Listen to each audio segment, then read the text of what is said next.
দেখুন, ভারতবর্ষের নামক দেশ বরাবর আমরা একটা মোরাল পশ্চার রাখি, একটা নৈতিক আমাদের বক্তব্য আছে।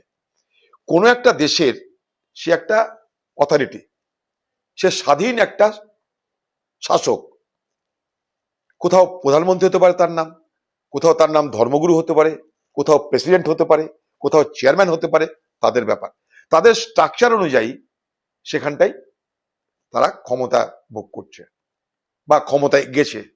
আজকে 36-37 বছর ধরে তারা সেখানটা ক্ষমতা, সেখানে ভোটও হচ্ছে, ভোটে শাসক তারা মানুষ অংশগ্রহণ করছে, সেই ভোটের মধ্যে দিয়ে প্রেসিডেন্ট নির্বাচিত হচ্ছে। কিন্তু ওদের সিস্টেম আছে সর্বোচ্চ পদে ধর্মগুরু থাকবে, সেটা ওদের দোষ, ওদের দেশের লোক মেনে নিয়েছে। যদি না মেনে নেয় তাহলে ভোটের মাধ্যমে সেটা পরিবর্তন হতে পারে। কিন্তু কোথাও গিয়ে বোমা মেরে আমার পছন্দ হলো না তাই মেরে দিলাম, এটা তো হতে পারে না। একটা স্বাধীন সার্বভৌম রাষ্ট্রের মাতাকে, তাকে আমার ভালো লাগতে পারে, খারাপ লাগতে পারে, কিন্তু তাকে আমার মেরে দেওয়ার অধিকার আমার থাকতে পারে না। কারণ পৃথিবীতে এগুলো দেখার জন্য অনেক বডি আছে, ইউনাইটেড নেশনস আছে, ইউনাইটেড নেশনস সিকিউরিটি অর্গানাইজেশন আছে, তারা দেখবে এগুলো।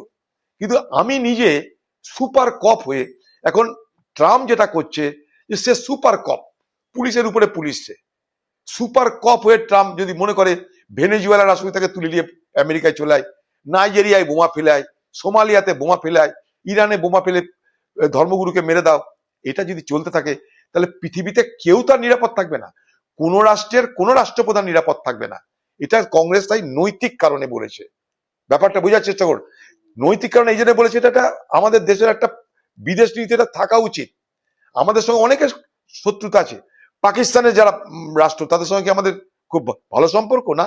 তারা আমাদেরকে খতম করতে চায়, তারা আমাদেরকে দুর্বল করতে চায়, রাষ্ট্রটাকে, ভারতবর্ষকে তারা ধ্বংস করতে চায়। তা তাদের রাষ্ট্রপ্রধানের উপর কি আমরা গিয়ে বোম ফেলবো? সেটা তো হয় না। তো সেই কারণে এটা আমাদের একটা নৈতিক একটা এটা আমাদের পশ্চার, মোরাল একটা পশ্চার। এটা সেই জায়গাটাই আমরা আমাদের কথা বলেছি, মোদিজি কথা বলেছে, চুপ করে আছে টিএমসি। দিদি বলে ইয়াও হয় ওয়াও হয়, ভোট আছে তাও কোনো দিকে যাওয়া নাই। দিদি এখন আবার দিদি বলবে আমি রাজ্যের নেতা, আবার এখান থেকে পার হলেই বলবে আমি দেশের নেতা। দিদি যখন ধান্দা দেখে ঠিক আছে তখন বলবে, মৌকা যখন ভালো আছে দেশের নেতা হয়ে যায়, আর যখন বাজার খারাপ রাজ্যের নেতা হয়ে যায়। তাই ইরানের উপরে হামলা নিয়ে বাংলার মুখ্যমন্ত্রী মমতা ব্যানার্জির মুখে কোনো শব্দ নাই, তিনি নিশ্চুপ নীরবতা পালন করছেন।